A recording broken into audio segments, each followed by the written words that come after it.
बिस्मिल्लाहिर्रहमानिर्रहीम। अल्लाह का शुक्र एहसान है। उर्दू से अंग्रेज़ी सीखने के सिलसिले में इस सीरीज़ का यह नवा लेक्चर है। मैं हूँ इंतखाब उमर। हमारे ज़िंदगी का मकसद क्या है, इस चीज़ को कुरान मजीद ने खोल खोल कर बयान कर दिया है। कुरान मजीद अल्लाह की सच्ची किताब है। ये अल्लाह का पैगाम अपने बंदों के नाम है। इसे तर्जुमा से पढ़ने, गौर व फ़िक्र करने और अमल करने से ईमान बढ़ता है और दिलों के ज़ंग उतरते हैं। सही मुस्लिम की हदीस है, हुज़ूर सल्लल्लाहु अलैहि वसल्लम ने फ़रमाया, तुम कुरान पढ़ो इसलिए कि कुरान क़यामत के दिन अपने पढ़ने वालों के लिए सिफारिशी बनकर आएगा। और सही बुखारी की हदीस के मुताबिक हुज़ूर सल्लल्लाहु अलैहि वसल्लम फ़रमाया, तुम में से सबसे बेहतर वो है जिसने कुरान पढ़ा और उसको पढ़ाया। तो कुरान मजीद तर्जुमे से पढ़ें और अपनी ज़िंदगी में एक ख़ामोश इनक़लाब लाएँ। अब पार्ट्स ऑफ स्पीच का एक बहुत अहम हिस्सा कंजक्शन से मैं आप लोगों को मुतारफ़ कराऊंगा। कंजक्शन जैसा कि हम लोग जानते हैं कि ये दो जुमलों को, दो अल्फाज को, दो फ्रेजेज़ या दो क्लोज़ेस को जोड़ते हैं। ये कम्प्लेक्स सेंटेंस बनाने में, कंपाउंड सेंटेंस बनाने में हमारी बहुत मदद करते हैं। कुछ एग्ज़ाम्पल्स है and, because, as well as वगैरह वगैरह। इंग्लिश सीखने वालों के लिए कंजक्शन पर पूरी तवज्जो देनी चाहिए क्योंकि हम इनकी मदद से किसी भी सिंपल सेंटेंस को कम्प्लेक्स सेंटेंस में आसानी से तश्कील दे सकते हैं और हम अपने ख़यालात को बड़े तौर पे बता सकते हैं लोगों के सामने। कंजक्शन क्या है? एक conjunction is a term that joins, जो जोड़ता है जुमलों को एक साथ। किन किन चीज़ों को जोड़ता है? ये अल्फाजों को जोड़ता है, जुमलों को जोड़ता है और यहाँ तक कि क्लॉजेस और फ्रेजेस को भी जोड़ता है। मिसाल के तौर पर, Akram and Anwar are good friends. यहाँ पे एंड जो है, जो लाल कलर से है, ये कंजंक्शन है। ये दो अल्फाज को जोड़ रहे हैं। यहाँ पर एरो से, वर्ड्स पे एरो से मैंने यहाँ दिखाया है इसको। इसी तरह से I have 2 goldfish and a cat. हमारे पास 2 गोल्ड फिश और एक कैट है। गोल्ड फिश जो है एक तरह की मछली होती है, इसे ये सिंगुलर होता है फिश, इसलिए 2 लगने के बाद भी यहाँ पे गोल्ड फिश का इस्तेमाल किया गया है। यहाँ पे एंड कंजक्शन है। इसी तरह से I try to hit the nail but hit my thumb instead. यहाँ पे ये 2 सेंटेंसेस आपस में जोड़े गए हैं। मैंने कील को हिट करने की कोशिश की लेकिन बजाय उसके ये मेरे अंगूठे पे लग गया। तो यहाँ पे 2 जुमलों को बट ने जोड़ दिया, तो बट कंजक्शन है, हरूफ अत्फ है या हरूफ वस्ल है। इसी तरह से she can pay bills because she is financially weak. माली तौर पर कमज़ोर होने की वजह से वो बिल अदा नहीं कर सकती। तो वो बिल अदा नहीं कर सकती एक जुमला, बिकॉज क्योंकि वो फाइनेंशियली कमज़ोर है। इसी तरह से she is a teacher as well as a house wife. Teacher है, एक हाउस वाइफ है, एज़ वेल एज़ भी, अलावा जी, इसके अलावा वो एक टीचर होने के साथ साथ घरेलू खातून भी हैं। You can call when ever you need help. तो यहाँ पर जो है, तुम मुझे कॉल कर सकते हो जब कभी तुम्हें मेरी ज़रूरत हो। यहाँ पे व्हेन एवर यू नीड जो है ये क्लॉज है। हम लोग क्लॉज क्यों है ये हम लोग आगे पढ़ेंगे। ये क्लॉज है, यू कैन कॉल जो है ये दोनों क्लॉज है। ये दोनों क्लॉजों को ये जुड़ रहा है, व्हेन एवर जोड़ रहा है। तो इस तरह से हमने देखा कि कंजक्शन क्या है, हरूफ अत्फ क्या है, 2 अल्फाज को, 2 जुमलों को, यहाँ तक के 2 क्लॉजेस को भी आपस में जोड़ने में मदद करते हैं। हरूफ अत्फ पर आगे बढ़ने से पहले क्लॉजेस की जानकारी बहुत ज़रूरी है। ये क्लॉजेस जिसको उर्दू में जुज़ जुमला या मुरक्कब ताम या छोटा जुमला भी कहते हैं, इसके बारे में हम लोग पढ़ेंगे। ये 2 तरह के होते हैं, independent clause and dependent clause. Dependent clause को सबऑर्डिनेट क्लॉज भी कहते हैं। और इसकी उर्दू देखते हैं। इंडिपेंडेंट मतलब होता है जो आज़ाद हो, इसलिए इसको आज़ाद क्लॉज मैंने यहाँ नाम लिखा है। और डिपेंडेंट या सबऑर्डिनेट को मुनहसर क्लॉज कहते हैं। ये क्लॉज के बारे में जो मेरा लेक्चर नंबर 4 है, उसमें टाइमिंग है 16 मिनट 34 सेकंड से 18 मिनट 57 सेकंड तक आप फ्रेज़ और क्लॉज के बारे में जान सकते हैं। Lecture number 4, time 16 minute 34 second से 18 मिनट 57 सेकंड तक। क्लॉज किसे कहते हैं? क्लॉज अल्फाज का एक ऐसा मजमुआ होता है जिसमें एक सब्जेक्ट और वर्ब ज़रूर होता है और ये मुकम्मल ख्याल का इजहार करता है। ये एक्चुअली क्लॉज होता क्या है कि हम जो एक जुमला बोलते हैं वो अपने आप में एक क्लॉज है, मुकम्मल क्लॉज है। लेकिन कभी कभी कंजंक्शन से जब हम 2 जुमलों को जब जोड़ते हैं तो वहाँ पे एक से ज़्यादा क्लॉजेज हो जाते हैं। तो एक सेंटेंस अपने आप में एक मुकम्मल क्लॉज है और एक सेंटेंस में एक से ज़्यादा क्लॉज भी हो सकते हैं। जैसे यहाँ पे देखिए, I am your English teacher, मैं तुम्हारा इंग्लिश टीचर हूँ। यहाँ पे आई सब्जेक्ट है और एम जो है वो क्या है, वर्ब है। तो ये एक क्लॉज हो गया। इसी तरह से he is going to Patna next week along with his family. वो पटना अगले हफ्ते अपने फैमिली के साथ जा रहा है। तो ही यहाँ पे सब्जेक्ट है, इज़ गोइंग जो है ये क्या है, वर्ब है। तो एक सब्जेक्ट हो गया, एक वर्ब हो गया, और ये जुमला मुकम्मल ख्याल का इजहार कर रहा है, तो ये क्लॉज हो गया। तो दोनों सेंटेंसेस भी हैं और दोनों क्लॉजेज भी हैं। कुछ सेंटेंसेस ऐसे होते हैं जिसमें एक से ज़्यादा क्लॉज होते हैं। देखिए, Aslam pledge hockey and I play cricket, यहाँ पे दो सेंटेंसेस है। असलम प्लेज हॉकी, यहाँ पर एक क्लॉज हो गया क्योंकि इसमें असलम सब्जेक्ट है, प्लेज वर्ब है, आई सब्जेक्ट है, प्ले वर्ब है, तो ये दोनों दो क्लॉजेज हो गए। लेकिन अगर हम एक जुमले इसको असलम प्लेज हॉकी से बोलते हैं तो हम जो कहना चाह रहे हैं वो जुमला मुकम्मल नहीं हो रहा है। Aslam pledge hockey and I play cricket, ये दोनों मिल करके दो क्लॉजेज है। इसी तरह से he ran to the school but the school gate was closed, वो स्कूल की तरफ दौड़ा, तो यहाँ पर एक मुकम्मल सेंटेंस है, ये एक सेंटेंस का पार्ट है, ये क्लॉज हो गया। ही सब्जेक्ट है, रैन वर्ब है, बट ये कंजंक्शन है, the school gate was closed, तो स्कूल गेट हो गया, क्या हो गया, सब्जेक्ट हो गया, वाज जो हो गया वो वर्ब हो गया। तो इस तरह से हमने देखा you will not do well if you refuse to study, तुम अच्छा नहीं कर पाओगे अगर तुम पढ़ाई से इनकार करोगे। तो यहाँ पे जो है you will not do well, ये एक पार्ट हो गया, ये एक क्लॉज हो गया। If you refuse to study, ये भी एक क्लॉज हो गया। तो इस सेंटेंस में दो क्लॉजेज हैं, तो ये क्लॉज हो गया। आप क्लॉज को हम पढ़ेंगे, क्लॉज के हिस्से जो होते हैं, क्लॉज का टाइप जैसा कि मैंने पीछे बताया, एक इंडिपेंडेंट क्लॉज होता है, एक सबऑर्डिनेट क्लॉज होता है ना, इसे जानना ज़रूरी है क्योंकि अब हम सेंटेंस को थोड़ा तफसील से पढ़ने वाले हैं। इंडिपेंडेंट क्लॉज, जिसको जैसा कि हमने जाना उसको कहते हैं आज़ाद क्लॉज कहते हैं। आज़ाद क्लॉज क्या होता है कि जुमले का वो पार्ट होता है, अगर उसे हम निकाल दें और उसमें फुल स्टॉप लगा दें तो वो मुकम्मल मफहूम वाज़े कर देगा। जैसे देखिए, आई लाइक बिस्किट, ये अंडरलाइन किया है मैंने, मैं बिस्किट पसंद करता हूँ, and my sister likes cake, और मेरी बहन केक पसंद करती है। तो यहाँ पे दो क्लॉजेज है जो एंड से जोड़ा गया है। तो आई लाइक बिस्किट को अगर हम हटा दें तो ये एक मुकम्मल मफहूम इजहार कर देगा, मुझे बिस्कुट पसंद है। इसी तरह से माई सिस्टर लाइक्स केक, ये भी एक मुकम्मल मफहूम है। तो ये दोनों आपस में इंडिपेंडेंट क्लॉज है, इस क्लॉज का उस क्लॉज से कोई रिलेशन नहीं है, दोनों को अलग अलग हम कर सकते हैं। तो इस तरह के क्लॉज को हम इंडिपेंडेंट क्लॉज या आज़ाद क्लॉज या मेन क्लॉज भी कहते हैं। इसी तरह से दूसरा जो यहाँ मैंने एग्जांपल दिया है, Aslam pledge cricket, Aslam cricket खेलता है बट अकरम प्लेज हॉकी, लेकिन अकरम हॉकी खेलता है। अच्छा, एक चीज़ मैं बताना आप लोगों को भूल गया कंजक्शन के बारे में यहाँ पे, कि कंजक्शन जब दो या वर्ड्स, दो सेंटेंसेस या क्लॉज को जोड़ता है तो वो क्या करता है, एक तरह के ख्यालात को जोड़ता है। जैसे मान लें कि एक तरह के सेंटेंसेस को, जैसे देखिए यहाँ पे दोनों एक ही बात को वाज़े कर रहे हैं, दोनों जुमले का एक दूसरे से कनेक्शन है। इसलिए कि मैंने इसलिए बताया कि आगे जब हम कनेक्टर्स पढ़ेंगे तो उसमें ये चीज़ आपको जहन में रखनी होगी। इसी तरह से यहाँ पे देखिए, दूसरा था Aslam pledge cricket but Akram pledge hockey. यहाँ पे Aslam pledge cricket, Aslam cricket खेलता है, इसको अलग कर दीजिए। अकरम प्लेज हॉकी, अकरम हॉकी खेलता है, इसको अलग कर दीजिए। तो ये दोनों आपस में एक मुकम्मल सेंटेंस बन सकते हैं। तो इसलिए कोई किसी पर डिपेंडेंट नहीं है, मुनहसिर नहीं है। तो ये आज़ाद क्लॉज है, इंडिपेंडेंट क्लॉज है। अब यहाँ हम सबऑर्डिनेट क्लॉज पे आते हैं या डिपेंडेंट क्लॉज पे आते हैं। सबऑर्डिनेट माने क्या होता है, किसी के ताबे रहना। तो ये ऐसा क्लॉज है ना जो इंडिपेंडेंट क्लॉज के ताबे होता है। जब तक हम इंडिपेंडेंट क्लॉज का माना नहीं बताएंगे तब तक हम समझेंगे, तब तक सबऑर्डिनेट क्लॉज का माना हमें समझ में नहीं आएगा। इसलिए इसका नाम सबऑर्डिनेट क्लॉज या डिपेंडेंट क्लॉज कहा गया है। यहाँ देखिए, इसको एग्जाम्पल समझते हैं। When she was a child, she believed in fairy tales. जब वो बच्चा थी वो परियों की कहानी में यकीन रखती थी। तो यहाँ जो मैंने अंडरलाइन किया है, देखिए, when she was a child, अगर हम यहाँ पे कॉमा मैंने कर दिया, उसकी भी वजह है, जब वो बच्चा थी। तो यहाँ पर अगर हम बोलते हैं when she was a child को अलग कर दें तो इसका क्या मतलब नहीं, जब वो बच्चा थी, तो ये कुछ समझ में नहीं आ रहा है। तो ये डिपेंडेंट क्लॉज है, सबऑर्डिनेट क्लॉज है, क्योंकि ये मुनहसिर किस पे है, she believed in fairy tale, उसे परियों की कहानी में यकीन था, यकीन रखती थी। तो इस तरह से हमने देखा ये सबऑर्डिनेट क्लॉज हो गया, और ये सेकंड वाला जो अंडरलाइन नहीं है वो आपका क्या हो गया, इंडिपेंडेंट क्लॉज हो गया। सबऑर्डिनेट क्लॉज जब जुमले के शुरू में आता है तो उसे इंडिपेंडेंट क्लॉज से अलग करने के लिए कॉमा देते हैं, लेकिन जब ये सबऑर्डिनेट क्लॉज बाद में आएगा तो हम कॉमा नहीं देंगे, जैसा कि इस एग्जांपल में हम देख रहे हैं। ही रिटर्न द लैपटॉप, उसने लैपटॉप वापस कर दिया। After she noticed it was damage, जब उसे ये पता चला कि ये डैमेज है। तो अगर हम इसको अलग अलग करते हैं, शी रिटर्न द लैपटॉप, ठीक है, तो ये तो जुमला मुकम्मल हो गया, उसने लैपटॉप वापस कर दिया। After she noticed it was damage, जब उसने नोटिस किया कि ये डैमेज था।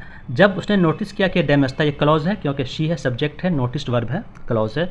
लेकिन उसके बाद जब उसने नोटिस किया कि डैमेज था तो ये कुछ मतलब समझ नहीं आ रहा है। तो जब तक हम ये ही रिटर्न द लैपटॉप नहीं बोलेंगे, तो ही रिटर्न द लैपटॉप ये हो गया इंडिपेंडेंट क्लॉज, और जो अंडरलाइन है after she noticed it was damaged, वो जो है वो क्या हो गया, ये सबऑर्डिनेट क्लॉज हो गया। अब उसके बाद ये सबऑर्डिनेट क्लॉज जो होते हैं वो कई तरह के होते हैं। जैसे noun clause, adjective clause, adverb clause वगैरह, वो हम लोग इंशाअल्लाह ताला बाद में अगले लेक्चर में देखेंगे। अब एक बार फिर से अब हम हुरूफ अत्फ़ की तरफ आते हैं, क्योंकि अब क्लॉज के बारे में हम लोग जानकारी हासिल कर चुके हैं। तो ये कंजक्शन 4 तरह के होते हैं: हुरूफ अत्फ़ हम आहंग, हुरूफ अत्फ़ ताबे, हुरूफ अत्फ़ लाज़िम व मलज़ूम, हुरूफ अत्फ़ मुरक्कब।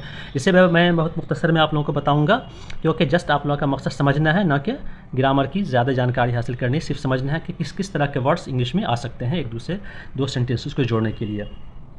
सबसे पहला है कोऑर्डिनेटिव कंजक्शन, है ना। तो कोऑर्डिनेटिव कंजक्शन बहुत लिमिटेड होते हैं, जिसको हम लोग फैन बॉयज़ के नाम से जानते हैं। For for, A for and, N for not, B for but, O for or, Y for yet, S for so.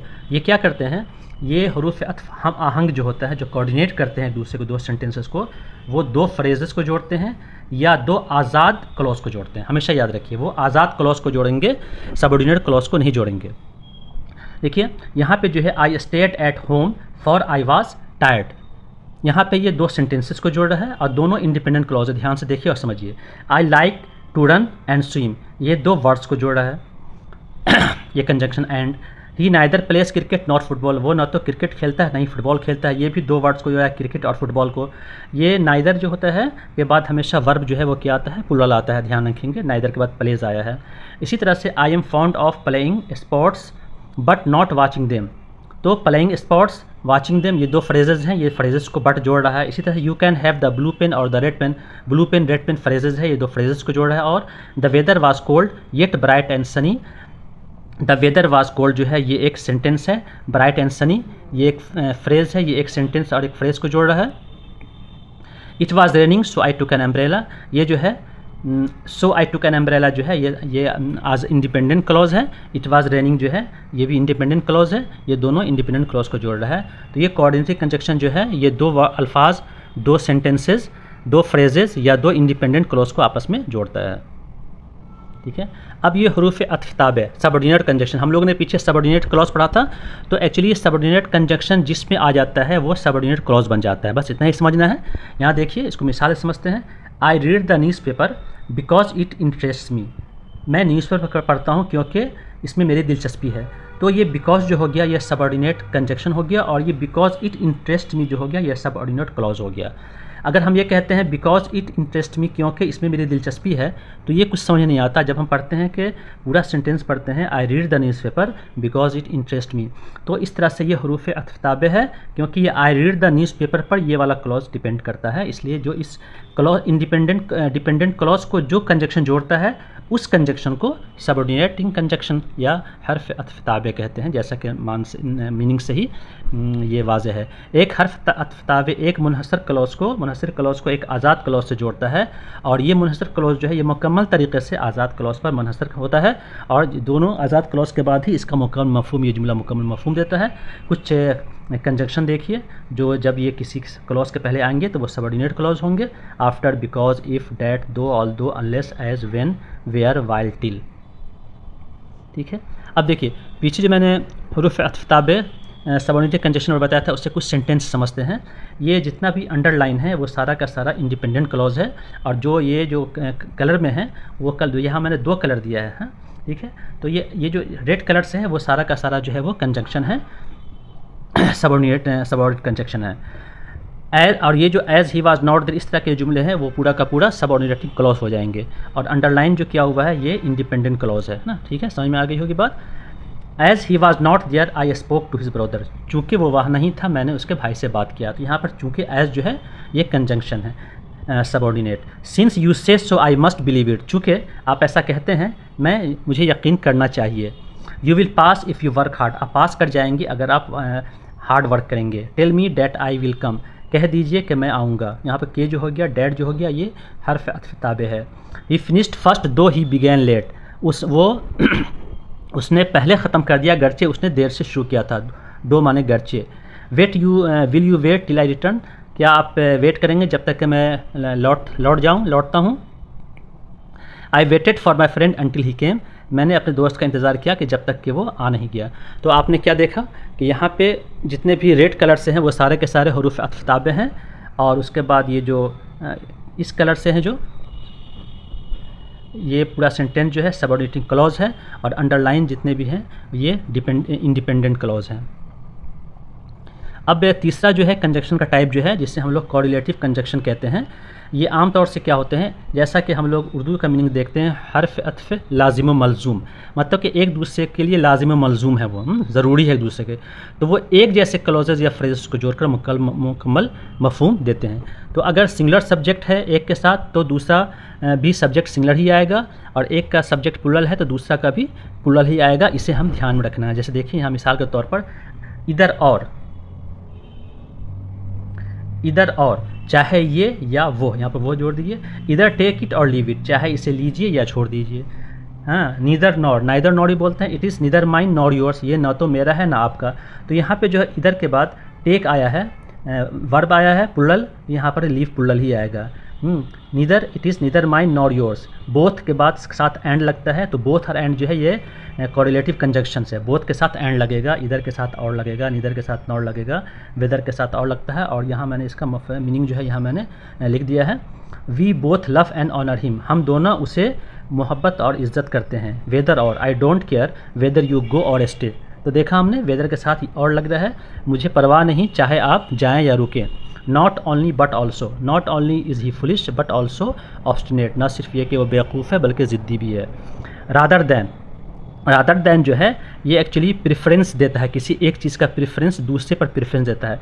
I would rather have coffee than tea, मतलब कि मैं क्या लेना पसंद करूँगा, कॉफ़ी लेना पसंद करूँगा चाय के बजाय। है, मैं कॉफ़ी को प्रेफर कर रहा हूँ। सच डैट, ऐसा कि, it was such A hot day, ये ऐसा गर्म दिन था, डैट के nobody could do any work, कि कोई भी आदमी काम नहीं कर सका। तो हमने देखा यहाँ पर भी जो है ये कंजंक्शन है, दो तरह के सेंटेंसेस को, क्लॉजेस फ्रेजेस को जोड़ रहे हैं और एक दूसरे के लिए लाजिम मलजूम है, अकेले इस्तेमाल ये नहीं होते इस तरह के जुमले।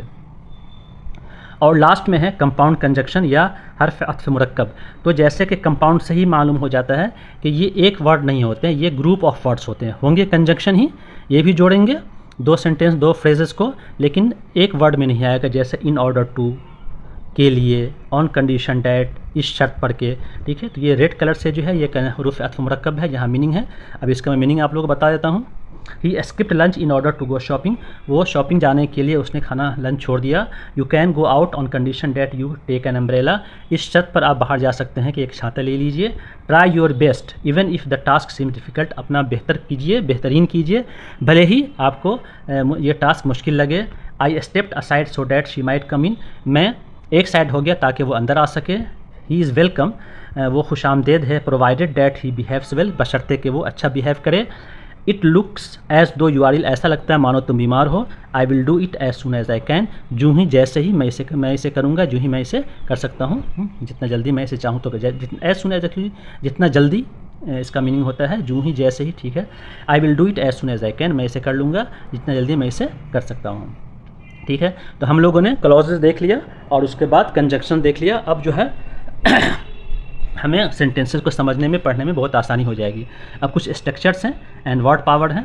यहाँ पे मैंने एक वर्ड लिया है सीम, तो यहाँ पे मैंने जो रेड कलर से है और यहाँ पे उसका मीनिंग जो है रेड कलर से यहाँ पे दे दिया था।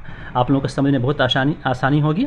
और निगेटिव ही बनाया है इसका, आप क्वेश्चन ही बना सकते हैं, yes no question, WH question. तुम यू सीम मैड, तुम पागल लगते हो। It does not seem right to me, ये मुझे ये बात माकूल नहीं लगती। He seems to know English, लगता है वो इंग्लिश जानता है। That book seems to be expensive, वह किताब महंगी लगती है। He seems to be sleeping, लगता है वो सो रहा है। Hush, he seems to be coming, चुप हो जाओ, लगता है वो आ रहा है। He seems to have lost the way, लगता है वो रास्ता भूल गया है। तो यहाँ पे देखिए जैसे कुछ स्ट्रक्चर्स को आप बहुत अच्छे से समझिए। ही सीम्स टू हैव, देखिए ये स्ट्रक्चर देखिए, ही सीम्स टू हैव देखिए, है ना, और उसके बाद वर्ब की तीसरी शक्ल लगी है। तो इस तरह के स्ट्रक्चर से देखिए क्या माना होता है, लगता है वो रास्ता भूल गया है, लगता है वो लगता है वो फेल हो गया है। तो इस तरह का स्ट्रक्चर जो होगा वो ये आपको ये बताएगा। और यहाँ देखिए he seems to be sleeping, अगर सीम्स के बाद टू बी और वर्ब की चौथी शक्ल लगाएंगे तो इसका मीनिंग हो जाएगा वो कोई काम कर रहा है, लगता है वो सो रहा है। हश, ये छोड़ दीजिए, ये इंटरजेक्शन है। He seems to be coming, तो यहाँ पर भी ही सीम्स के बाद टू बी है, फिर वर्ब की चौथी शक्ल है। तो ये दोनों का मीनिंग एक तरह से है, ये दोनों का स्ट्रक्चर एक तरह से है। ठीक है, इसी तरह से he seems to have lost the way, आप बोलिए I seem to have lost the keys, लगता है मैं चाबी भूल गया हूँ। They seems to have lost the pen, लगता है कि वो पेन भूल गए हैं, खो दिया उन्होंने। तो इस तरह के जुमले आप आपस में बनाइए। निगेटिव बनाने के लिए अगर प्लुरल सिंगुलर है तो डज नॉट लगेगा, प्लुरल है तो डू नॉट लगेगा। उसके बाद यहाँ पे जो 2 सेंटेंसेज हैं, ये दोनों सेंटेंसेज, इसमें क्या है, सिम्स के बाद वर्ब की पहली शक्ल लगी है, यहाँ भी सिम्स के बाद वर्ब की पहली शक्ल लगी है। तो इस तरह से हम सिम्स के साथ हमने 3 तरह का स्ट्रक्चर हम यहाँ देख रहे हैं। एक स्ट्रक्चर ये है, एक दो स्ट्रक्चर ये है और एक स्ट्रक्चर ये दोनों हैं। इसको अच्छे से देखिए और इसको प्रैक्टिस कीजिए। आप और भी बोल सकते हैं, does it seem to you difficult, क्या ये आपको मुश्किल लगता है? ये मूवी एक्शन मूवी लगती है, this movie seems to be an action movie, लगता है यहाँ कोई नहीं है, nobody seems to be here. तो इस तरह से आप बहुत सारे जुमले आप बना सकते हैं। लगता है कि आप यहाँ आ चुके हैं, you seems to have come here before. ठीक है, अब जो है यहाँ पर दूसरा जो है वो है इवन। इवन के माने होते हैं बराबर। इवन नंबर भी होता है, 2 4 6 को इवन नंबर्स कहते हैं। इवन माने भी होता है। तो यहाँ पे रेड कलर से इवन और यहाँ पर रेड कलर से जो इसका मीनिंग है उसको अच्छे से समझिए। यहाँ पर he is not even in his statement, वो अपने स्टेटमेंट में बराबर नहीं है, मतलब बयान में एक जैसा नहीं है। I am even in my dealing, बराबर मतलब मैं कारोबार में खड़ा हूँ, मतलब कि मैं कारोबार में झूठ नहीं बोलता, गलत नहीं करता, हाँ सही को सही करता हूँ। अच्छा, इवन माने भी होता है। इवन देन, तब भी। I work hard even then I failed, मैंने सख्त मेहनत की तब भी मैं फेल हो गया। इवन नाउ माने होता है अब भी। She is ready even now, वो अभी तैयार है। इवन एज कहते हैं ठीक उसी वक्त। Even as he shouted the warning comma the car skidded, ठीक उसी वक्त जब उसने वार्निंग के लिए चिल्लाया कार फिसल गई। जब तक वो चिल्लाता उसी वक्त चिल्लाया कार फिसल गई, ठीक उसी वक्त। इवन दो, हालांकि। Even though she knows it, हालांकि वो इसे जानती है। आई विल गेट देयर, मैं वहाँ जाऊँगा। इवन इफ़, भले ही आई हैव टू वॉक, मुझे चलना पड़े। ठीक है, उसके बाद इवन सो होता है इसके बावजूद। आई हैड ए हेडक, में मुझे हेडक था, लेकिन उसके बावजूद I went to the class, मैं क्लास में गया, मैं पढ़ने गया। यहाँ पर हमने देखा इवन का कुछ इंटरेस्टिंग इस्तेमाल हमने देखा और पीछे हमने सीम्स का इस्तेमाल देखा था। अब यहाँ पे फील लाइक का इस्तेमाल करते हैं। फील लाइक मतलब होता है जी चाहना, दिल करना। जैसे मेरा चाय पीने को जी चाहता है, तो हम कैसे इंग्लिश में बोलेंगे इसे? I feel like drinking water. मेरा बाहर जाने को जी चाहता है, I feel like going out. मेरा बाहर जाने को जी नहीं चाहता, आई don't feel like going out. क्या तुम्हारा काम करने को दिल नहीं करता या दिल नहीं चाहता? तो don't you feel like working, बस यस नो क्वेश्चन बन गया है। हम जानते हैं कि यस नो क्वेश्चन बनाने के लिए जब क्या से हो तो उस जुमले में आने वाला हेल्पिंग वर्ब जुमले के शुरू में आ जाता है। मेरा उनसे बात करने को दिल नहीं चाहता, आई डोंट या I do not feel like talking with him. आपका क्या जी चाहता है? What do you feel like. ये सारे के सारे टेंसेस पे ये हैं, मुश्तमिल है। तो पीछे के आप इसको वीडियोस को देखेंगे, टेंस को देखेंगे, तो फिर इस जुमले को हमें बहुत डिटेल से बताने की ज़रूरत नहीं। सिर्फ हम यहाँ पे फील लाइक का इस्तेमाल देखा है, बाकी जुमले का कंस्ट्रक्शन है वो सारा का सारा टेंस पे है। I don't feel like reading the newspaper, actually ये प्रेजेंट इंडेफिनिट टेंस है इसमें। We feel like stalling outside, हम लोगों का बाहर चहलकदमी करने को जी चाहता है। स्टॉल में होता है चहलकदमी करना। आई don't feel like reading newspaper, मेरा मन न्यूज़पेपर पढ़ने को नहीं करता है। और ये हो गया। उसके बाद अब यहाँ पे जो है कुछ इंग्लिश अल्फाज और उनके मानी हैं, इसे मैं जल्दी जल्दी पढ़ता हूँ ताकि कम वक्त में मैं इस आगे बढ़ूँ। ड्रेसी, लिबास का शौकीन। ड्राउन, डूबना। ड्रंक, पिया हुआ। शराबी, ड्वेल, दोहरी लड़ाई। ब्यूटीफुल, फर्ज शनास। डिवाइड, तकसीम करना। डिक्सी, देग जिसमें खाना बनता है किसी फंक्शन में। डोम, गुम्बद। डस्ट, गर्द, धूल। डम, गूंगा, बी की आवाज़ नहीं निकलेगी। डुएट, गाना। ड्यूरेबल, पायदार। डॉन, माहिर, उस्ताद। आजकल जो है किसी बहुत बड़े गुंडे को डॉन कहा जाता है, एक माना उसको वो भी होता है। डूम, क़यामत। डाउरी, जहेज़। डोज मतलब होता है ऊँघना। इंड्योर, बर्दाश्त करना। इल्यूज़न, फ़रेब। इंग्रेव, कलमकारी करना। एमिट, खारिज करना, नू वाली जोड़ना होगा यहाँ पे। इंट्रैप, फंसा लेना। लेट, बाग होना, खुश होना। एलिवेट, बुलंद करना, इसी से एलिवेटर बना है। इलोप, भाग जाना। एम्बॉडी, यज्जा करना। इम्प्रेस, गले लगना। इंटरटेन, खातिर मदारत करना। इंटरटेनमेंट वर्ड बना है इसी से। एडिक्ट, फरमान करना, एडिक्शन होता है इससे। एक्लिप्स, ग्रहण, जैसे सूरज ग्रहण, चांद ग्रहण या सूरज ग्रहण। एडी मतलब होता है भंवर होता है। और ये लास्ट है वर्ड्स पावर में। एविडेंस, गवाही। एक्सप्लोर, तलाश करना। एक्सेल, सांस लेना। ईगो, अना। इनलार्ज, बड़ा करना। एस्टीम, इज्जत। इंटरेस्ट, हवाले करना। एक्सटेंड, हद। एक्सप्लॉइट, इस्तेहसाल करना, इस्तेमाल करना किसी को निगेटिवली। एक्सट्रैक्ट, निकालना। एक्सपेक्ट, उम्मीद करना। एक होता है एक्सेप्ट, होता है सिवाय, उसका मतलब होता है एनवियस, बदअंदेश या डाही कह सकते हैं, हसद करने वाला। एथिक्स, अखलाकियात। इरेक्ट, खड़ा करना। अब इंग्लिश में जुमलों के मुख्तलिफ अक़साम को हम समझते हैं। चूँकि हम लोगों ने कंजक्शन समझ लिया है तो इससे पहले मैंने आप लोग बताया था, ये फर्स्ट लेक्चर ही में मैंने इंग्लिश के 4 तरह बताए थे। ये आप फर्स्ट लेक्चर में 17 मिनट 33 सेकंड से 22 मिनट 38 सेकंड तक आप इसको देख सकते हैं कि फंक्शन के बुनियाद मैंने 4 किस्म बताए थे, डिक्लेरेटिव, इंट्रोगेटिव, एक्सक्लेमेटरी और इंपरेटिव। ये 4 किस्म के जुमले होते हैं मीनिंग के हिसाब से, फंक्शन के हिसाब से। डिक्लेरेटिव जानते ही हैं, स्टेटमेंट, इंट्रोगेटिव क्वेश्चन, एक्सक्लेमेटरी जो हैरत के तौर पर बोला जाता है, इंपरेटिव जो होता है कम हियर गो दियर। तो यहाँ पे मैं आप लोगों को ये सेंटेंस बताऊंगा साख्त के बुनियाद पर, जो कि ये जो मैंने पीछे आपको कंजक्शन बताया है, क्लॉज बताया है, तो अब इसके बाद आपको ये सेंटेंस समझना इंतहाई आसान हो जाएगा और अब आपका जो स्टैंडर्ड है वो हायर होता जा रहा है। तो इसलिए अब ये कम्प्लेक्स सेंटेंस, कंपाउंड सेंटेंस का समझने का वक्त आ गया है। तो हम लोग स्ट्रक्चर के हिसाब से भी जुमले 4 तरह के होते हैं, सिंपल, मुफरद, कंपाउंड मुरक्कब, कम्प्लेक्स मुल्तफ़ और कंपाउंड कम्प्लेक्स मुश्तरक। कंपाउंड कम्प्लेक्स वाले जुमले जो होते हैं वो उसमें कंपाउंड जुमला भी होता है और कम्प्लेक्स जुमला भी होता है। तो सबसे पहले हम सिंपल सेंटेंस पे आते हैं, मुफरद जुमले। दर हकीकत हम लोगों ने अभी तक जो भी जुमला सीखा है, टेंस जो हम लोग ने पीछे पढ़ा, जितने भी अब तक, वो सारे के सारे सिंपल ही सेंटेंसेस थे, जिसमें हरूफ अत्फ़ का इस्तेमाल हम लोगों ने बराए नाम ही किया था, कंजक्शन का इस्तेमाल हम लोगों ने नहीं किया था। ठीक है, तो अब जैसे जैसे हम लोग एडवांस स्ट्रक्चर की ओर बढ़ रहे हैं, की तरफ बढ़ रहे हैं, तो हमें अब कंपाउंड सेंटेंस और उसके बाद मुश्तरक सेंटेंसेस को भी समझने की ज़रूरत पड़ेगी। तो इसलिए हम लोग हरूफ अत्फ़ को पहले ही सीख चुके हैं। देखिए मुफरद जुमले क्या होते हैं, जैसा कि मीनिंग से ज़ाहिर है, सिंपल, आम जुमले। ये इसमें ये इंडिपेंडेंट क्लॉज होता है, सिंगल इंडिपेंडेंट क्लॉज होता है, बस इतना समझना है। मतलब कि वो एक सेंटेंस होता है और उसमें एक सब्जेक्ट होगा और एक वर्ब होगा और एक मुकम्मल थॉट देगा, वो उसका मुकम्मल मफ़हूम होगा। क्या होगा? Simple sentence. अब तक हम लोगों ने पीछे 8 वीडियो में जितने भी हम लोगों ने पढ़ा, उसमें कुछ सेंटेंसेस को छोड़ करके सारे के सारे सिंपल सेंटेंसेस ही थे। वो इंडिपेंडेंट क्लॉज हैं, वो किसी पर मुनहसर नहीं है, किसी के ताबे नहीं है, वो अपना मफ़हूम खुद वाज़ह करते हैं। और उसकी पहचान क्या है? उसमें एक सब्जेक्ट होता है, एक वर्ब होता है, मतलब एक सब्जेक्ट होगा, एक प्रीडिकेट होगा। तो ये सब्जेक्ट वर्ब होगा ही तभी जुमला होगा। यहाँ देखिए, ही ओपन द डोर, उसने दरवाज़ा खोला। The tables and chairs need to be clear, table और चेयर्स की सफाई करने की ज़रूरत है। The boy smiled and nodded, लड़का मुस्कुराया और उसने सर हिलाया। The scared children ran away from the spooky house, खौफजदा बच्चे भूथा घर से बाहर भाग गए। देखिए इसमें क्या है कि ये सारे के सारे सिंपल सेंटेंस है। इसमें एक सब्जेक्ट है, एक वर्ब है। इसमें द टेबल एंड चेयर्स, ये भी एक सब्जेक्ट है, भले ही हम उससे कंपाउंड सेंटेंस, इस तरह के सब्जेक्ट को कंपाउंड से सब्जेक्ट बोला जाता है ना। तो 2 अल्फाज हैं लेकिन है एक ही सब्जेक्ट। और नीड टू बी क्लियर पूरा एक वर्ब है। इसी तरह से द बॉय जो है सब्जेक्ट है, स्माइल्ड एंड नॉडेड ये वर्ब है, एक ही वर्ब है। इस तरह के वर्ब को कंपाउंड वर्ब कहा जाता है।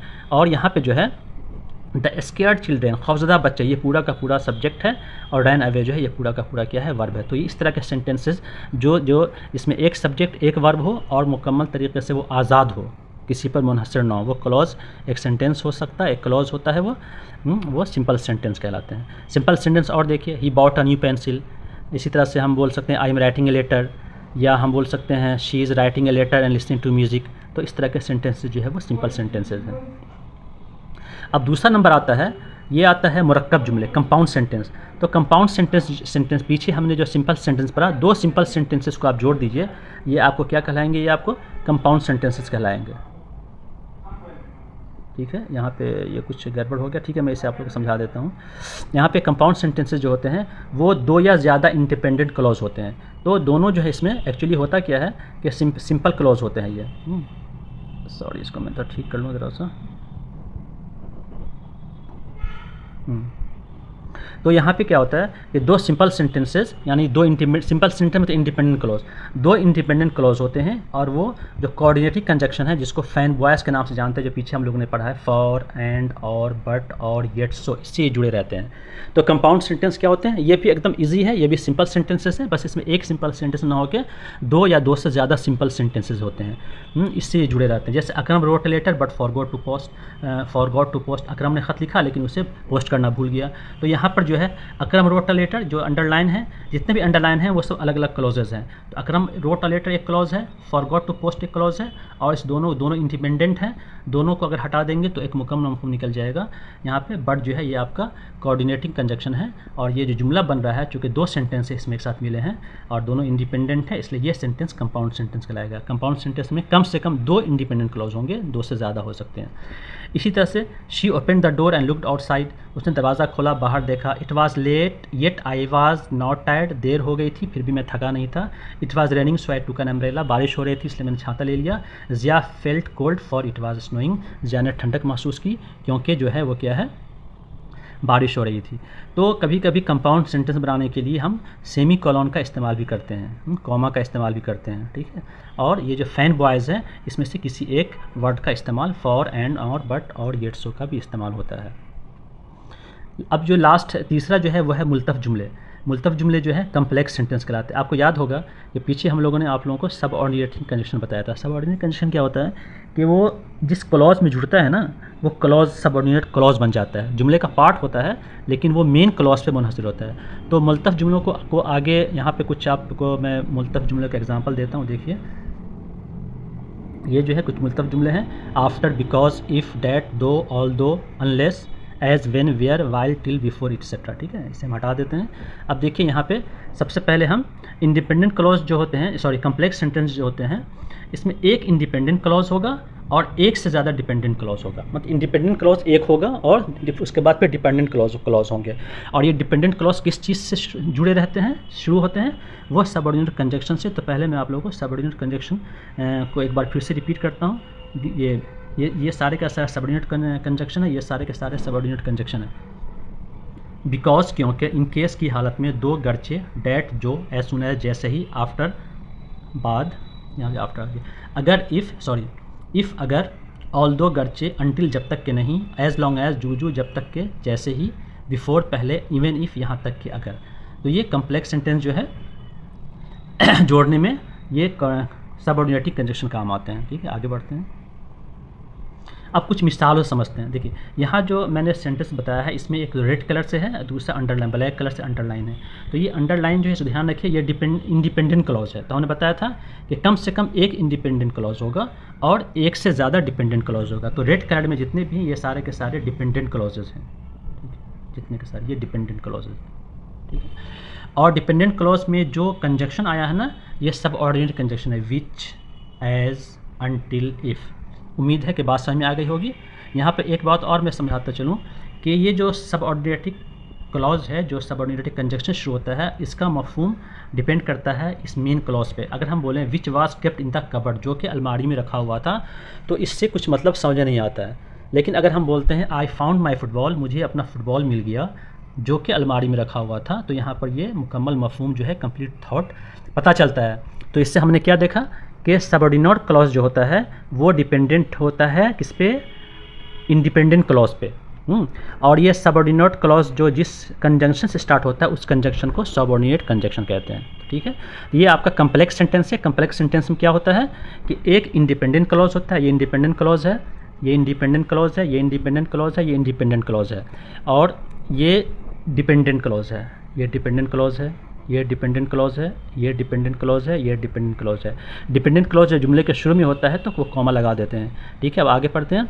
मुझे अपना फुटबॉल मिला जो कि अलमारी में रखा हुआ था, यहाँ पे के जो है सही कर सकते हैं आप लोग इसको। मुझे अपना फुटबॉल मिला जो कि अलमारी में रखा हुआ था। I found my football which was kept in the cupboard. Akram के वालदैन उससे प्यार करते हैं क्योंकि वो उनकी का हुक्म मानता है। Akram parents love him as he obeys them. वालदैन के पास आने तक घर से बाहर ना निकले। Don't leave the house until your parents return. मैंने अंटिल का इस्तेमाल पिछले किसी वीडियो में बहुत डिटेल से बताया है, एज का ही बताया है शायद। अगर आप अपना होमवर्क पूरा नहीं करते तो आपको उसकी सज़ा मिलेगी। If you don't finish the homework you will be punished. ये जो है कंडीशनल सेंटेंसेस होते हैं ऐसे, हैं। तो यहाँ पर ये मुल्तफ जुमलों की कुछ मिसालें हैं जो आप लोगों को बहुत अच्छे से समझ में आ गई है। तो ये थोड़ा सा मुश्किल है। और कम्प्लेक्स सेंटेंस कंपाउंड सेंटेंस और सिंपल सेंटेंस वो तो बिल्कुल सिंपल है, और दोनों सिंपल को मिला दिए वो कंपाउंड हो गए थे। इसमें थोड़ा सा ये है कि इसमें डिपेंडेंट और इंडिपेंडेंट दोनों क्लॉज होते हैं।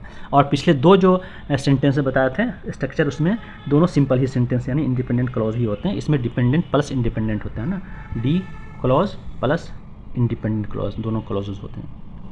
अब ये लास्ट जो है ये मुश्तरक जुमले हैं, इसका इस्तेमाल बहुत कम होते हैं। ये बहुत ही कम्प्लेक्स होता है, लेकिन इतने भी परेशान होने की बात नहीं, क्योंकि उसे कॉमा से जगह जगह अलग कर दिया जाता है और हमें समझ आता है। मुश्तरक जुमले में कम्प्लेक्स की भी क्वालिटी होती है, कंपाउंड की भी क्वालिटी होती है।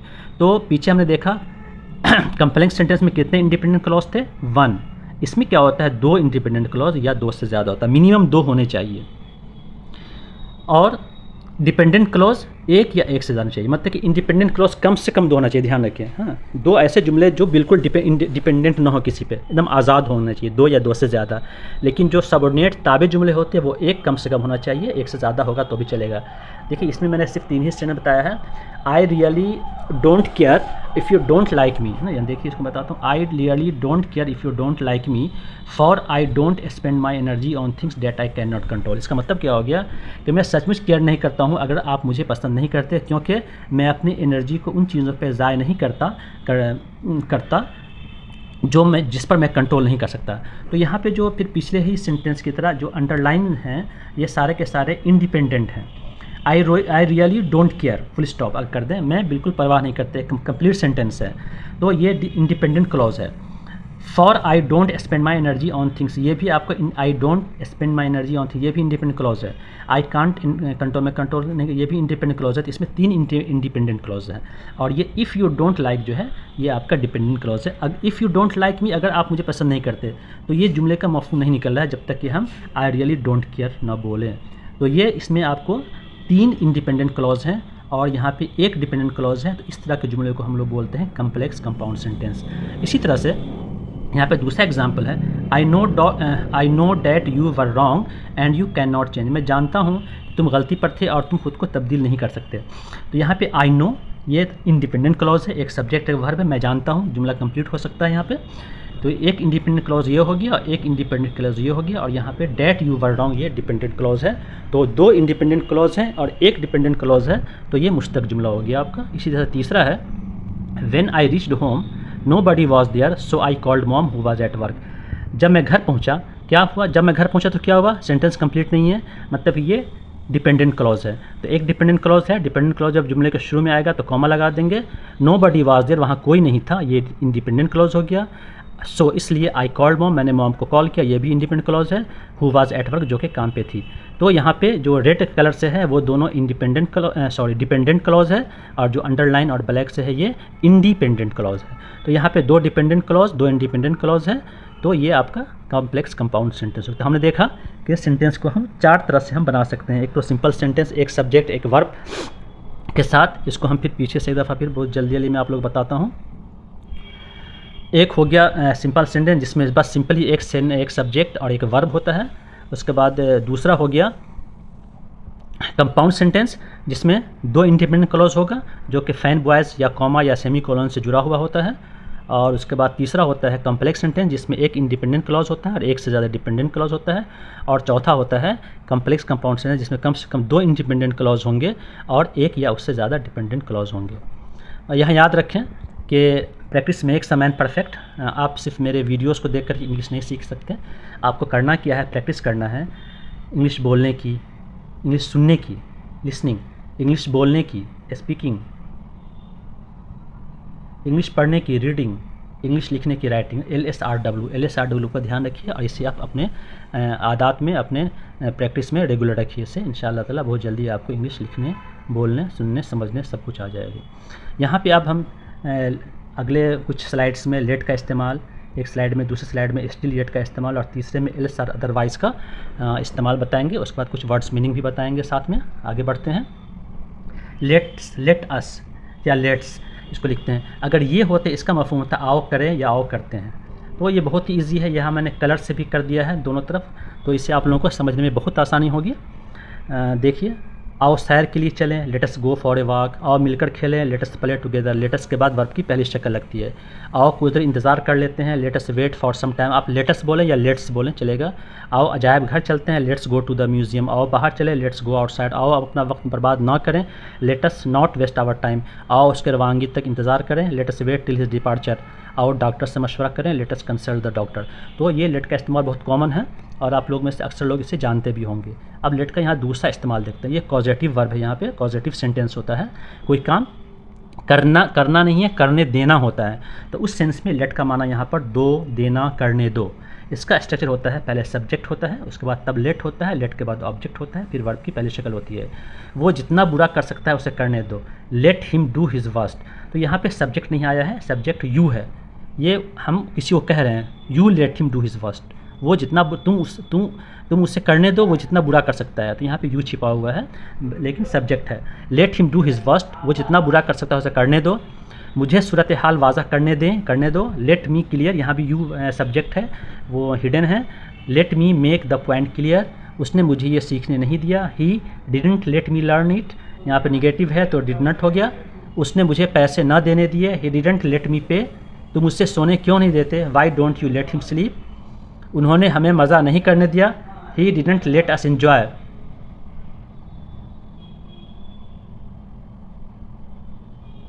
दूसरा है use of still yet, still का कलर अलग है, येट का कलर अलग है। तो यहाँ पर जो 3 सेंटेंसेस हैं वो स्टिल, और यहाँ पे येट जो है, यहाँ पे 4 सेंटेंसेस जो है वो येट से इस्तेमाल है। स्टिल और येट में थोड़ा सा फ़र्क है। स्टिल माने और येट दोनों का माने अभी भी अभी तक होता है, लेकिन वो फ़र्क क्या है, वो फ़र्क जो है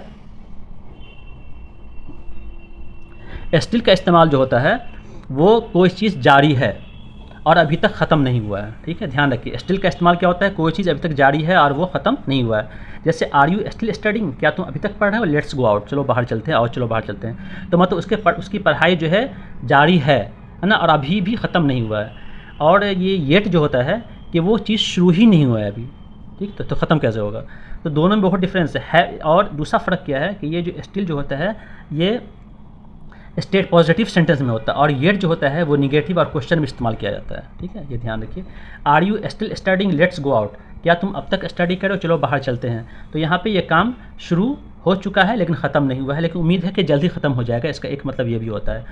it is still lying here, ये अभी तक ही पड़ी हुई है, मतलब इसकी बहुत देर से पड़ी हुई, अभी पड़ी है, लेकिन उम्मीद है कि यहाँ से ये उठ के चली जाएगी। वो अभी तक मसरूफ़ है। शी इज़ स्टिल बिजी, इसका मतलब है कि पहले से वो बिज़ी है, अभी तक बिज़ी है, उम्मीद है कि जल्दी उसका मशगूलियत ख़त्म हो जाएगी। ये हो गया सॉरी, ये हो गया स्टिल का इस्तेमाल।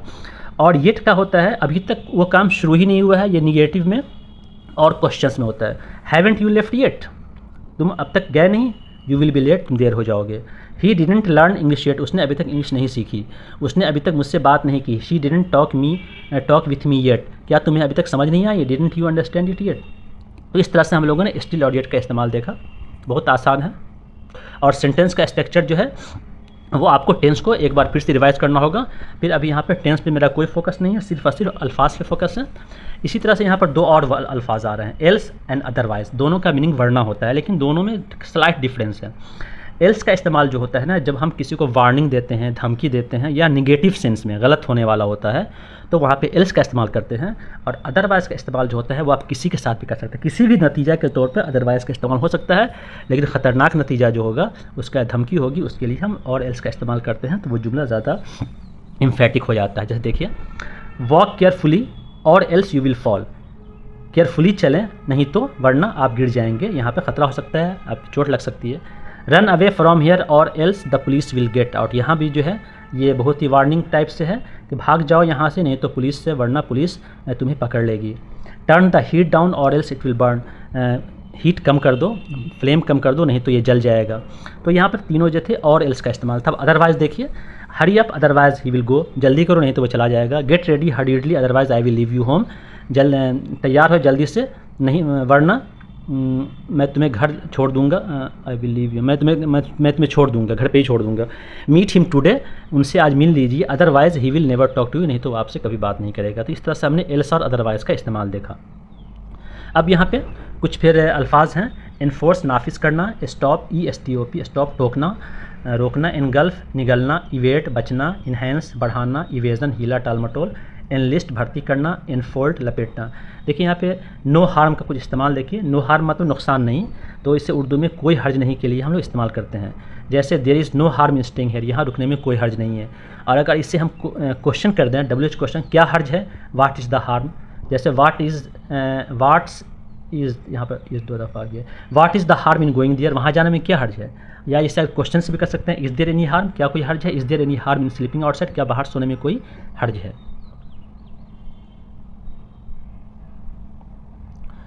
यहाँ पे एक और वोकैबुलरी का एक और स्लाइड है। फैसिनेट गर्विदा करना, फासन जकड़ना, प्रोनाउंसिएशन पर ध्यान दीजिए। फैटिक थकन, एनलिस्ट भर्ती करना, ब्रिंग इट अप परवरिश करना, बिल्ड अप बढ़ना। यहाँ पे जो है ब्रिंग इट अप, परवरिश करना, डोंट ब्रिंग इट अप, इससे परवरिश मत करो का मतलब है इस बात को मत बढ़ाओ, ठीक है। यहाँ पे ब्रिंग इट अप का एक माना ये भी होगा, मतलब बात को ज़्यादा ये लंबा मत करो। बिल्डअप माने होता है बढ़ना, जैसे इट इज़ बिल्डिंग अप, ये बढ़ रहा है, जैसे कोई चीज़ बड़ी शक्ल अख्तियार कर रहा है तो हम बोल सकते हैं इट इज़ बिल्डिंग अप। इसी तरह से गिव अप माने छोड़ देना होता है, कीप अप और गिव अप, ये सब फ्रेजल वर्ब है एक्चुअली। इसी तरह से अप का इस्तेमाल जो है एक और होता है, समथिंग इज़ अप देयर, वहाँ कुछ गड़बड़ हो रहा है, निगेटिव सेंस से बोलते हैं तो समथिंग इज़ अप देयर, वहाँ कुछ हो रहा है, लगता है कुछ। डील इन कारोबार करना, फाई माने छी, ये इंटरजेक्शन है। फेनेटिक जुनूनी, पागल। फैंसी पसंद, फेबल दास्तान, इनफोल्ड लपेटना। हमने जो टेंसेस 12 तरह के थे उसमें 11 टेंसेस आप लोगों को मैंने पीछे डिटेल से बताया है। अब ये लास्ट है फ्यूचर परफेक्ट कंटिन्यूअस टेंस, जिसे उर्दू में फेल मुस्तकबिल मुकम्मल जारी कहते हैं, इसका ये स्ट्रक्चर है। यहाँ पे 3 ज़माने मैंने दिए हैं, तीनों ज़माने के इमदादी फेल पर ध्यान दीजिए, ठीक है। ये पहला है, जैसे मैं 2 घंटों से ख़त लिख रहा हूँ, तो हमने क्या बनाया था, ये प्रेजेंट परफेक्ट कंटिन्यूअस टेंस है। कोई काम चल रहा है, अभी तक ख़त्म नहीं हुआ है, कुछ दिन पहले से, जैसे मैं ख़त लिख रहा हूँ, नहीं मैं ख़त लिख रहा हूँ होगा आई एम राइटिंग लेटर, मैं 2 घंटों से ख़त लिख रहा हूँ I have been writing letter. लेकिन अगर इसी को हम फॉर 2 आवर्स, इसी को अगर हम, ये प्रेजेंट परफेक्ट कंटिन्यूअस टेंस है, ये मैंने आप लोगों को बता दिया है। इसी को अगर पास्ट में कर दें, मैं 2 घंटों से ख़त लिख रहा था, तो इसका हो जाएगा हैव बिन की जगह हैड बिन हो जाएगा, बस हैव की जगह हैड हो जाएगा। अब अगर इसी को फ्यूचर में कर दें, जो मैं पढ़ाने जा रहा हूँ, मैं 2 घंटों से ख़त लिख रहा हूँगा, मतलब कि मुस्तक़बिल में कोई काम शुरू होगा और किसी ख़ास वक्त तक जारी रहेगा। तो यहाँ पे हमें क्या करना है, इसमें ये जो हैव बिन था, ये हैव बिन यहाँ पे इस्तेमाल हो जाएगा। और चूँकि ये आपका फ्यूचर टेंस है तो शैल या विल तो लगेगा ही लगेगा, तो शैल हैव बिन लगेगा, बस इतना ध्यान रखना है। फ्यूचर में कोई ऐसा काम जो किसी ख़ास वक्त में शुरू होगा और ख़ास वक्त तक जारी रहेगा, उसके लिए हम शैल हैव बिन का इस्तेमाल करते हैं, बस इतना ध्यान रखना है। जो यहाँ पे पीछे मैंने आप लोगों को यहाँ पीछे हम लोगों ने आपको बताया है विल शैल हैव बिन, है ना। और उसके बाद वर्ब की चौथी शक्ल ही लगेगी, क्योंकि ये कंटिन्यूअस है तो V4 तो लगेगा ही लगेगा। उसके बाद फॉर और सिंस का इस्तेमाल होगा, क्योंकि इसमें वक्त की कोई मियाद होती है, इसलिए फॉर या सिंस का इस्तेमाल होगा। जैसे मिसाल के तौर देखिए, I will have been waiting here for 1 hour, मैं यहाँ आपका 1 घंटे तक इंतज़ार कर रहा हूँगा। अगर आप बाय 7 o'clock लगा देते हैं तो ये भी जुमला भी सही है। इसी तरह से व्हेन आई टर्न 60, मैं जब 60 साल का हो जाऊँगा, आई will have been working in this office for 35 years, तो मैं इस ऑफिस में 35 साल तक काम कर रहा हूँगा। तो इस तरह के जुमले का इस्तेमाल जो है फ्यूचर परफेक्ट कंटिन्यूअस टेंस में किया जाता है, फेल मुस्तकबिल मुकम्मल जारी में किया जाता है, ठीक है। अब फेल मुस्तकबिल मुकम्मल फ्यूचर परफेक्ट टेंस से कुछ एग्जांपल्स हैं, इसमें स्टेटमेंट भी हैं, एफर्मेटिव भी हैं, निगेटिव भी हैं, यस नो क्वेश्चन भी हैं और WH क्वेश्चन भी है। Akram will have been going to London next week, Akram अगले हफ्ता लंदन जा रहा होगा। Akram will have been going, अच्छा ये फिर रिपीट हो गया है।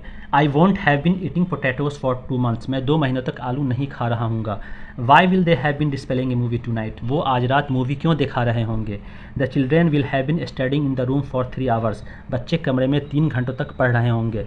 Will you have been baking a cake in the kitchen, क्या तुम किचन में केक बना रही होगी या बना रहे होगे।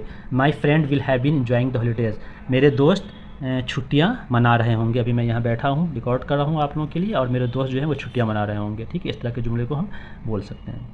अब यहाँ पे आर्टिकल के बारे में थोड़ा सा बिल्कुल मुख्तसर में एक स्लाइड में मैं आर्टिकल के बारे में बताता चलूँ। आर्टिकल एक्चुअली ये डिटर्मिनर होते हैं, ये नाउन के पहले आते हैं, नाउन के बारे में कुछ बताते हैं ना, नाउन के बारे में कुछ बताते हैं, वर्ड्स उसको हम लोग एडजेक्टिव कहते हैं ना, तो ये भी एक तरह के एडजेक्टिव्स ही हैं। तो 2 होते हैं आर्टिकल्स, एक होता है इंडिफिनिट आर्टिकल और एक होता है डिफिनिट आर्टिकल। इंडिफिनिट जो कि कोई निश्चित ना हो, ख़ास ना हो, AN, और ये किसी सेंटेंस को किसी नाउन को ये डेफिनिट कर देते हैं, डेफिनिट कर देते हैं, यही वही वाला ख़ास, तो इसलिए इसका नाम डेफिनिट आर्टिकल रखा गया है। तो इस आर्टिकल में, इस स्लाइड में मैं आप लोगों को A और N के बारे में बता रहा हूँ। AN का इस्तेमाल बचपन से हम लोग पढ़ते हुए आ रहे हैं कि ये जो A और N है, माने एक होता है, जब एक होता है तो ये सिंगुलर ही के पहले इस्तेमाल होगा, तो ये सिंगुलर काउंटेबल के इस्तेमाल होगा। या फिर किसी जुमले में अगर कोई नाउन पहली बार अगर इस्तेमाल हुआ है तो भी A का इस्तेमाल करते हैं, ठीक है। अगर वो कॉन्सोनेंट साउंड से स्टार्ट हो रहा है, जैसे ए बॉय, ए बॉल, है ना, तो ये A लगता है। और अगर वॉवेल साउंड से, वॉवेल वर्ड से नहीं, ध्यान रखिए, वॉवेल साउंड से स्टार्ट हो रहा है तो A का इस्तेमाल N का इस्तेमाल होता है। जैसे देखिए एन और चार्ट, एन ऑरेंज, यहाँ पे जो 1 8 के पहले A लिखा है हमने, तो वन जो है एक्चुअली WON होता है ना, तो व की आवाज़ निकल रही है इसलिए ए लगा है। हाफ एन आवर, यहाँ पे एच कॉन्सोनेंट है लेकिन आवर OUR होता है, आवाज़ वॉवेल की निकल रही है इसलिए एन का इस्तेमाल हुआ है। तो अगर वॉवेल साउंड होगा तो एन लगाएंगे, कॉन्सोनेंट साउंड होगा तो ए लगाएंगे। ठीक है, चलिए इसको और फिर समझते हैं। अब why is calling you outside the building, एक लड़का आपको बिल्डिंग के बाहर आवाज़ दे रहा है। बॉय सिंगुलर है, काउंटेबल है, कॉन्सोनेंट से स्टार्ट हो रहा है, ये लग गया। यहाँ पे द का इस्तेमाल क्यों हुआ है वो आपको अगले स्लाइड में समझ में आ जाएगा। इस बिल्डिंग को हम जानते हैं इसलिए बिल्डिंग के पहले हम लोगों ने द का इस्तेमाल कर दिया है। ठीक है, दूसरा देखिए, I saw a boy, the boy had a ball. हमने बताया था कि अगर किसी सेंटेंस में पहली बार कोई सिंगुलर काउंटेबल नाउन आता है तो ए या एन लगा देंगे। तो यहाँ पर मैंने एक लड़के को देखा, लड़के के पास एक बॉल था, तो अब ये लड़का पहली बार जुमले में आया है तो अब बॉय आएगा। अब इसी का ये हिस्सा है, लड़के के हाथ में बॉल था, उसी लड़के के हाथ में, तो यहाँ पर अब बॉय के पहले अ नहीं लगेगा, द लगेगा। अब यहाँ फिर से उसके हाथ में, मैंने एक बॉल के बारे में बता रहा हूँ, लड़के के हाथ में बॉल था, बॉल का इस्तेमाल पहली बार आ रहा है तो अ होगा। The ball was red, ball कैसा था, लाल था, तो यहाँ पे अब वो बॉल को हम जान चुके हैं डेफिनेट बॉल है कि वही बॉल है, तो यहाँ बॉल के पहले द का इस्तेमाल होगा। तो ए का इस्तेमाल, एन का इस्तेमाल जुमले में पहली बार करते हैं, और उसी जुमले में जब उसी नाउन का इस्तेमाल बार बार होता रहता है तो उसके लिए हम द का इस्तेमाल करते हैं, न कि फिर बार बार ए का या एन का इस्तेमाल नहीं करेंगे। ठीक है, देयर इज़ एन ऑर्चार्ड, एक बाग है। I saw an orange tree in the orchard, मैंने उस बाग में एक ऑरेंज ट्री देखा। ऑर्चार्ड के पहले एन आया है, लेकिन अब इस ऑर्चार्ड को हम जान चुके हैं तो यहाँ पर ऑर्चार्ड से पहले द का इस्तेमाल हुआ है। और वन आइट पर्सन ओ से शुरू हुआ है क्योंकि डब्ल्यू की आवाज़ निकल रही है। आवर एच से शुरू हुआ है लेकिन इसमें ओ की आवाज़ निकल रही है इसलिए एन आया। यूनिवर्सिटी यू की आवाज़ निकल रही है इसलिए इसके पहले जो है वॉवेल होते हुए भी ये ए से स्टार्ट होगा। और डेफिनेट आर्टिकल जो है द क्या है, द का इस्तेमाल तो बहुत लंबा है, वो आप लोग जैसे जैसे इंग्लिश पढ़ेंगे द का इस्तेमाल देखते जाएंगे, समझते जाएंगे। इसमें सिर्फ इतना बताना है, the is used before a noun, चाहे वो सिंगुलर नाउन हो या प्लूरल नाउन हो, to talk about a specific noun और to indicate that the identity of the noun is known to the reader. या तो स्पेसिफिक नाउन के, या अगर हम जुमले के शुरू में द से ही स्टार्ट कर देते हैं इसका मतलब कि हम उस रीडर को, हम उस नाउन को जानते हैं। जैसे the boy sitting next to me is very sad, मेरे बगल में बैठा लड़का बहुत उदास है, तो हम उस लड़के को अच्छी तरह जानते हैं इसलिए हमने सीधे द से स्टार्ट कर दिया है। She is going two by the furniture, वो फर्नीचर खरीदने जा रही है, हमें पता है वो कौन सा फर्नीचर खरीदेगी, उसने वो पहले से देख के आई है उसको। The children are playing in the garden, बच्चे गार्डन में खेल रहे हैं, हमें मालूम है ये बच्चे जो हैं पड़ोस के हैं, ये हमारे बच्चे हैं, तो हम इन्हें जानते हैं, इसलिए यहाँ पर द का इस्तेमाल हम पहले कर सकते हैं, इसलिए डेफिनेट आर्टिकल है। ठीक है, आप लोग कहावत के बारे में जानते होंगे, कहावत को ज़रबुल मिसल और इसकी जमा जो है ज़रबुल अमसाल होती है। ये क्या होता है, प्रोवर्ब जो है एक शॉर्ट पॉपुलर स्टेटमेंट होता है जो हमें कोई सलाह देता है या कोई एक यूनिवर्सल ट्रूथ को बताता है। जैसे देखिए, हराम की कमाई हराम में गंवाई, है ना, वो ज़बान जद हो जाता है, लोगों के ज़बान में बैठ जाता है, नाचे ना आए तो आंगन टेढ़ा। तो इस तरह से जो होते हैं इसे कहावतें कहते हैं। हराम की कमाई हराम में गंवाई, इल गॉट इल स्पेंड, या मौत का वक्त मुअय्यन नहीं है, डेथ कीप्स नो कैलेंडर, हम आप क्या होता है, आप भला तो जग भला, हाँ, गुड माइंड गुड फाइंड। तो इस तरह से ये आप लोगों के वोकेबलरी में बहुत इजाफा होगा, इसे आप लोग नोट करते रहिए, अपना कहीं किसी देख के किताब में ऐसे याद करते रहिए। मैं सिर्फ एक साइड में कुछ आप लोगों को इसका एग्जांपल देता हूँ। जहाँ चाह वहाँ राह, where there is a will there is a way, अंत भला तो सब भला, all is well that ends well, ज़िंदगी फूलों की सेज नहीं, life is not a bed of roses, वक्त किसी का इंतज़ार नहीं करता, time and tide wait for none, वक्त सबसे बड़ा मरहम है, time is the big healer, देर आयत दुरुस्त आयत, बेटर लेट दैन नेवर, अपना अपना गैर गैर, blood is thicker than water, माँ की दुआ जन्नत की हवा, a mother's prayer brings heavenly air. तो ये जो प्रोवर्ब्स है, कहावत है, ये आपके गुफ्तगू में चार चार लगा देते हैं। उर्दू में भी हम लोग बहुत कहावत का इस्तेमाल करते हैं, इस तरह से इंग्लिश में भी आप आर्टिकल लिखने में, ऐसे लिखने में या बातचीत करने में अगर प्रोवर्ब का इस्तेमाल करेंगे तो आपके सेंटेंसेस काफ़ी इम्फेटिक हो जाएंगे। अब देखिए, अब हम प्रोनाउंस हम लोग जानते हैं जो नाउन के बदले में इस्तेमाल होते हैं, ही शी आई, मैंने बताया था 7 आप लोग याद कर लीजिए, I we you he she it they, तो ये सारे के सारे नॉमिनेटिव है, जुमले के शुरू में आते हैं। एक प्रोनाउन जो होता है वो जो रिलेटिव प्रोनाउन के बारे में मैंने आप लोगों को अभी तक नहीं बताया है। रिलेटिव प्रोनाउन को इंग्लिश में कहते हैं मुतल्लक़ा ज़मायर, डैट, हुम, हु, विच, हुज़। डैट माने के जो, हु माने जो, विच माने कौन सा जौन सा, हुज़ माने जिसका, और हुम माने जिसको। यहाँ पे ये थोड़ा सा टाइपिंग में ये आगे पीछे हो गया है, मैं इसको आप लोगों को फिर इसका मीनिंग बता देता हूँ। डैट माने के जो, हु माने जो, विच माने कौन सा जौन सा, हुज माने जिसका, और ये लास्ट में हुम जो है, ये लास्ट में हुम माने होता है जिसको। तो ये रिलेटिव प्रोनाउन क्या है, ये दो जुमलों को जोड़ने में काम आती है इसको, है ना। अभी हम लोग जुमले को जोड़ने का काम कर रहे हैं, तो ये होता कैसा है वो देखिए, इसको आगे देखते हैं। What, who, whom, whose, which, that, but, as, ये सारे के सारे मुतल्लका रिलेटिव प्रोनाउंस हैं। ज़मीर की जमा ज़मायर होता है और रिलेटिव को मुतल्लका कहते हैं, वो एक दूसरे को में ताल्लुक़ जोड़ती है। ये क्या होता है, सबका अलग इस्तेमाल है। जैसे विच का इस्तेमाल जो होता है, सॉरी ये कट जाता है, ये थोड़ा सा फिंगर से करना पड़ता है ना, इसलिए विच का इस्तेमाल जो होता है वो चीज़ों के लिए, जानवर के लिए होते हैं। हु, हुम, हुज का इस्तेमाल इंसानों के लिए। डैट का इस्तेमाल पीपल के लिए भी, एनिमल्स के लिए भी और नॉन लिविंग थिंग्स के लिए भी। वॉट का इस्तेमाल थिंग्स और एनिमल्स के लिए होता है। और सच, सेम एज जो है ये भी रिलेटिव प्रोनाउंस हैं। आगे बढ़ते हैं। देखिए यहाँ पे मैंने आप लोगों को बताया नहीं है, मैंने दो सेंटेंसेस दिए हैं, इसे आप लोगों को जोड़ना है। मुतल्लका ज़मायर रिलेटिव प्रोनाउंस की मदद से दोनों जुमलों को जोड़। देखिए this is the shop, this is the shop, the shop sells toy robots. यहाँ पे जो सेंटेंस है ये दुकान है, और यही दुकान जो है यहाँ पे रिपीट हो रहा है ना। तो यहाँ पे आपको जब नाउन के बदले, शॉप के बदले में आपको यहाँ पर एक प्रोनाउन का यूज़ करना है, बस इतना ही करना है आपको। इसी तरह से माई फ्रेंड इज़ ए साइंटिस्ट, मेरा फ्रेंड साइंटिस्ट है। ही, यहाँ पर ही जो प्रोनाउन है ये साइंटिस्ट के बदले में आया है, इसके बदले में आपको रिलेटिव प्रोनाउन यूज़ करना है। These are the dogs, these dogs bit the children, ये कुत्ते हैं और इन कुत्तों ने बच्चों को काटा। तो ये दो जुमलों की जगह आपको एक जुमले का इस्तेमाल करना है। देखिए इसको क्या करना है, मैंने पीछे बताया था ना कि ये विच का इस्तेमाल किसके लिए करते हैं, हु, हुम, उसका इस्तेमाल किसके लिए करते हैं, और इसके पीछे मैंने आप लोगों को इसका मीनिंग ही बताया है। सॉरी एक मिनट, ये पीछे नहीं हो रहा, हाँ इसका मीनिंग बताया है। आगे बढ़ते हैं, बहुत ईजी है।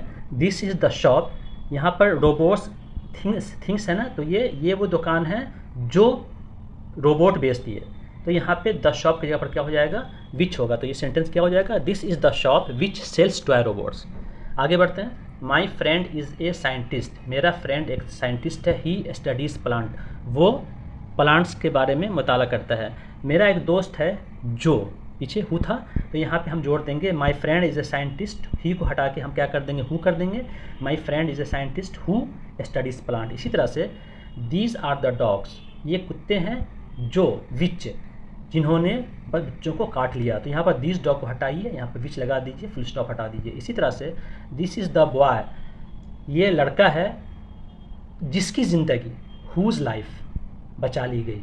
यहाँ पे हुज आ जाएगा, this is the boy, the boy's life, the boy's को हटाइए, हुज लिखिए। This is the boy whose life was saved. This is the horse, यहाँ पर जो है हॉर्स जो है बेजान, यहाँ पर जानवर है, डैट का इस्तेमाल कर सकते हैं। ये घोड़ा है जो मुझे यहाँ लेकर के आया। इसी तरह से my answers are same, your answers are same, यहाँ पर जब सेम सेम हो तो एज का इस्तेमाल कर दीजिए। My answers are same as yours. यहाँ पर this is the boy I taught that boy, ये लड़का है मैंने उस लड़के को पढ़ाया। तो हुम माने जिससे पीपल के लिए आता है। दिस इज़ द बॉय हुम आई टॉट। इस तरह से हमने दो जुमलों को यहाँ पर जोड़ करके रिलेटिव प्रोनाउन की मदद से, यहाँ पर ये क्वेश्चन वर्ड नहीं है, रिलेटिव प्रोनाउन से। यहाँ पर इसके मैंने सारे के सारे जवाबात लिख दिए हैं जो पीछे मैंने बताया था आपको, और इसका मीनिंग ही बता दिया कि इसका माने क्या होगा। इसे देख लीजिए, पॉज करके देख लें। आगे मैं बढ़ता हूँ।